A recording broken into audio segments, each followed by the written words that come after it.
Please put on your thinking caps a little bit today. Volume of prisms and cylinders. First of all, we've done volume before, yes? Have we done volume before? What is the formula for volume? Grace? Okay, now, everybody look at me. That needs to change, okay? The formula that volume equals length times width times height works only when your prism is a rectangular prism. And you can continue to use it for rectangular prisms like these. If it is a normal box that has all rectangle sides, this is fine, okay? But we're branching out into prisms that aren't rectangular prisms. We're branching out quite possibly to a triangular prism, which looks like this. If you can see what I drew right there, okay?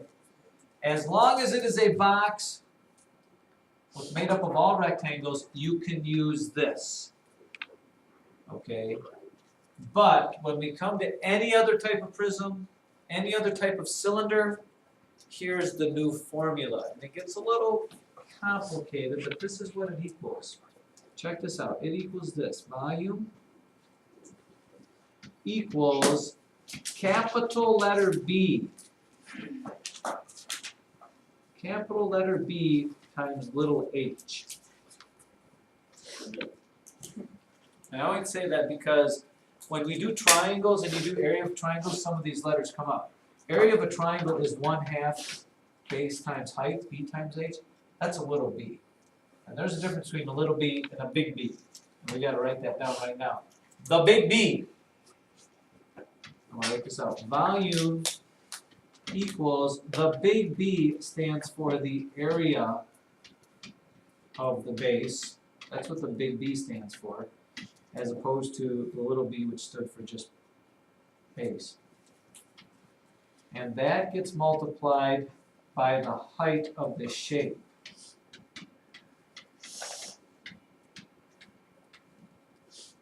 Okay. V equals capital BH, area of the base times the height. All right. Make sure that you're focused now, because here's where we delve into the world here. In order to find the area of the base, children, we must know what shape the base is. Uh-oh. Somebody expecting a call? You.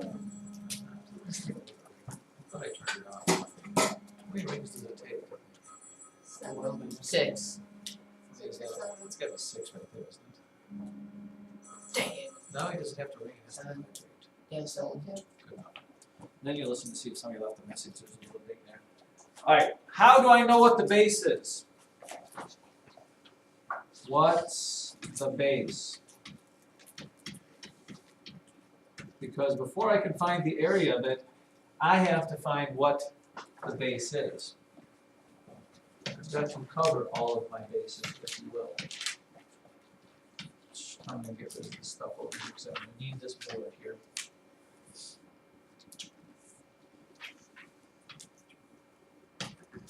Okay. Anybody know? Let's say I've got this shape right here. Well, let me redraw it. Maybe a little better. Maybe a little worse. I don't know.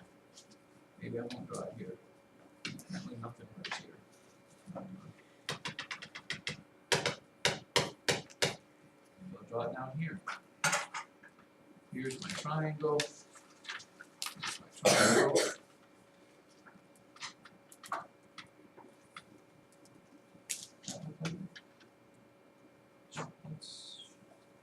I like that. Let's say this is a right triangle here, and this is 6, this is 8, and this is 8. If I've got that shape right there, let me see if I have one here. Let's see if I got one here. Well, let's use this one. Let me change this. Let me change this. Bear with me, will you? I'm gonna change my shape. I'm gonna change my shape so that it looks like this one. See this one? It's a nice shape, isn't it?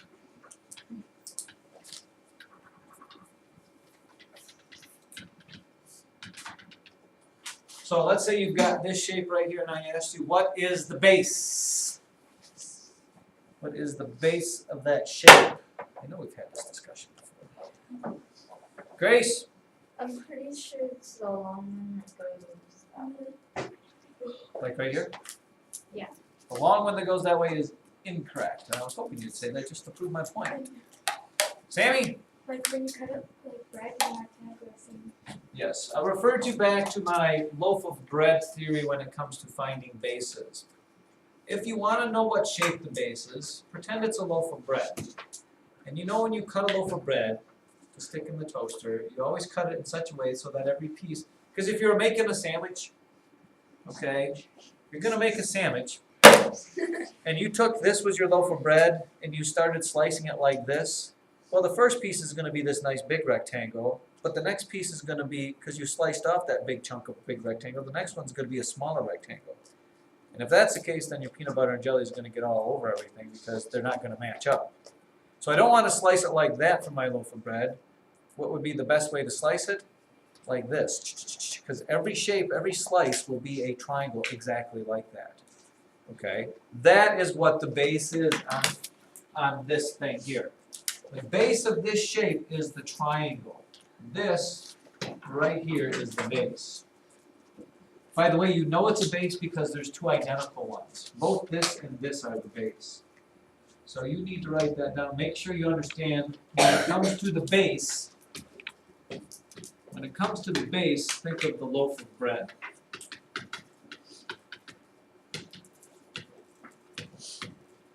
And that'll help you out. So in order for me to find the volume of this, the first step is I have to find the area of this triangle. Because that's the base, which I have to find the area of. So they're going to have to give me some more information. You know, maybe it's, you know, that this bottom side is 8. And then they'll have to give me, the formula for the triangle is 1/2 base times height. The height of this triangle is right here. Let's say it is 6. And that's all I need to know. What is 1/2, 6 times 8? Half of 48 is 24. So the area of the base for this is 24. Okay. Now I have to find out what the height is. And that is confusing as well, because this shape really has two heights that you're going to think of. The one I already told you. But that 8 is not the height of the shape. The 8 is the height of the base. Okay. You don't know. No. I'm sorry, that 6 isn't the height. Okay? Here's what you have to remember. When we talked about the triangle, the 1/2 base times height, what had to be true? The base and the height have to be perpendicular to each other or form right angles.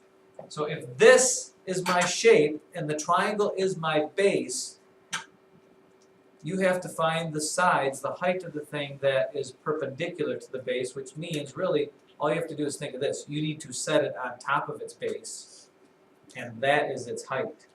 So I didn't give you the height of this. It's probably, let's say it's 20 or something like that.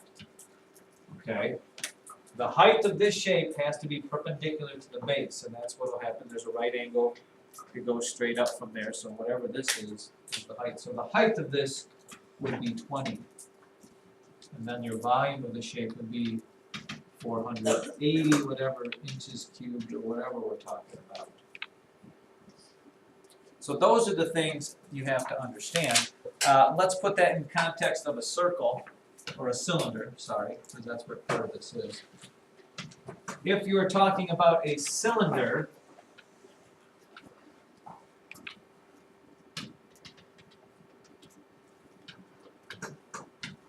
let's say this is 20 inches squared and this is 30 inches, the same thing holds true.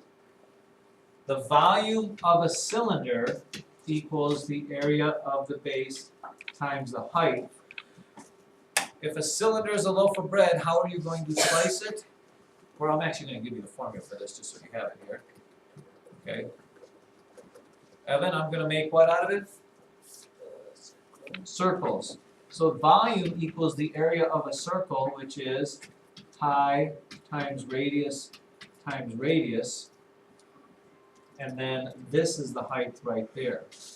So this you need to write down for the volume of a cylinder. Because this is the area of the base right here times the height of the shape.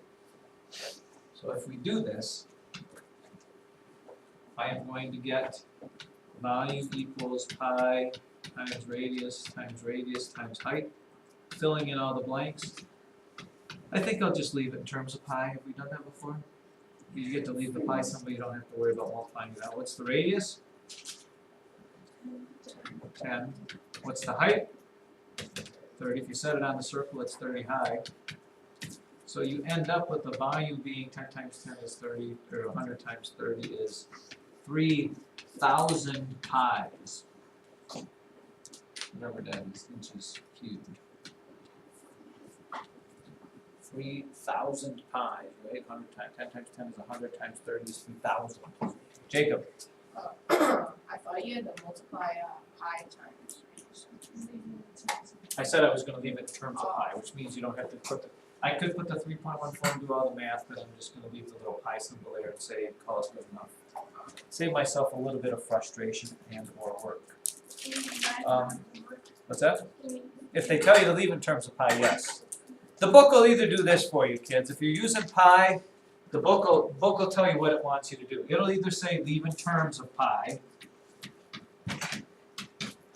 or it'll tell you to use 3.14 for pi, or sometimes it'll tell you to use 22/7 for pi. Whatever the book tells you is what you need to use for it. So smile if it ever tells you to use it, leave it in terms of pi, because that'll be the thing. I'm trying to see here.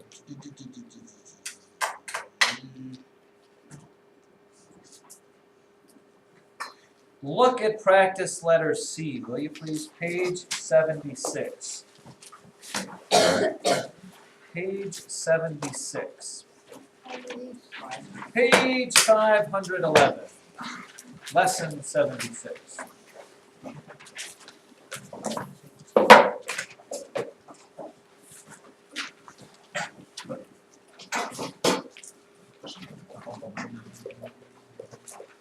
What does letter C say? The walls of a garage are 8 feet high. The peak of the gabled roof is 12 feet high. The floor of the garage is a 20-foot square. Sketch the base, then find the volume of the garage. Well, I would say you want to sketch the whole thing, but let's think about that. If you have a garage-looking structure like this,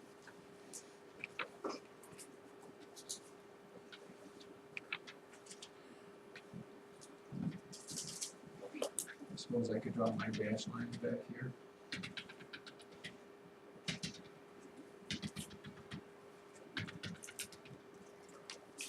There's my garage minus the windows. A prism, correct?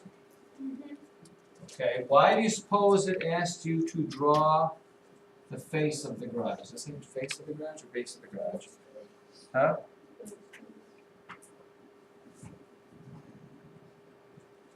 Sketch the base. All right, I guess I got to draw the measurements in there. What were they? 20, 20, 8, and 12. 20, 20, 8, and 12. Okay. So, if I were sketching the base of that, what would it look like? Christian? First of all, loaf of bread means the shape you're always going to get if you cut it the right way would be a what?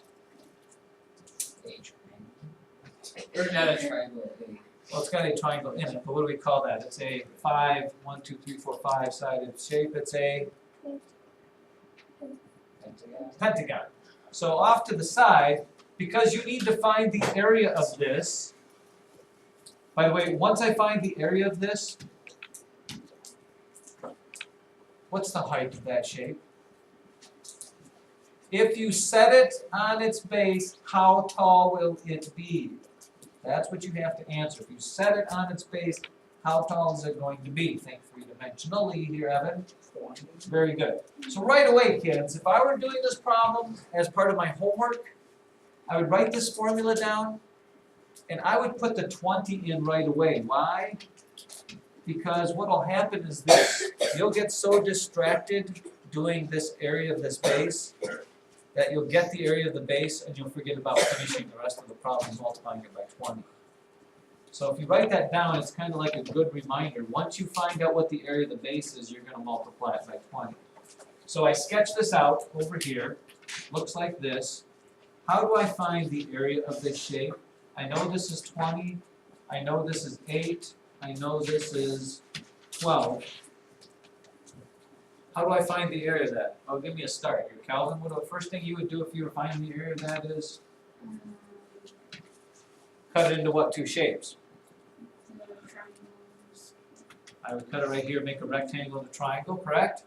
What's the area of the rectangle, Christine? The area of that would be what? Which is? 160, am I right? Am I right with that? So now I've got to find the area of this triangle. How do I find that when I'm not given any of the dimensions? Where am I? Gary? Well, you know, the bottom of the triangle area is 20. Bottom here is 20. And now I got to find something here that gives me a right angle. Michael? I know it's 8 from here to here and 12 up there, so it has to be 4. Correct. And 20 times 4 is 80, so the area of that is 80, correct? You say no? Why not? Thank you very much. Cut the triangle in half. 1/2 base times height. 20 times 4 is 80. Half of that is 40. So what is my area of the whole pentagonal shape? 160 and 40 is 200. Now I have that to get my volume of the three-dimensional shape here for 1,000, whatever it was, feet cubed. Okay. Like I said when we started, if it is a rectangular prism, go ahead and use length times width times height. You want to know why that works no matter what with that? Because if you go back to the loaf of bread theory, if you have a rectangular prism, and I asked you to cut that in and make a loaf of bread out of that, which way would you slice it? Evan? Crossed, so it makes rectangles. Like this? No, Or like this? no, Or like this? no. Which one's going to give you the same shape? All of them. And the reason why length times width times height works is because you could call any of these shapes the base, because no matter how you slice it, as long as you're going perpendicular to a face or parallel to a face, it's going to be the same. Okay, hence the reasons why length times width times height works for that. I thought that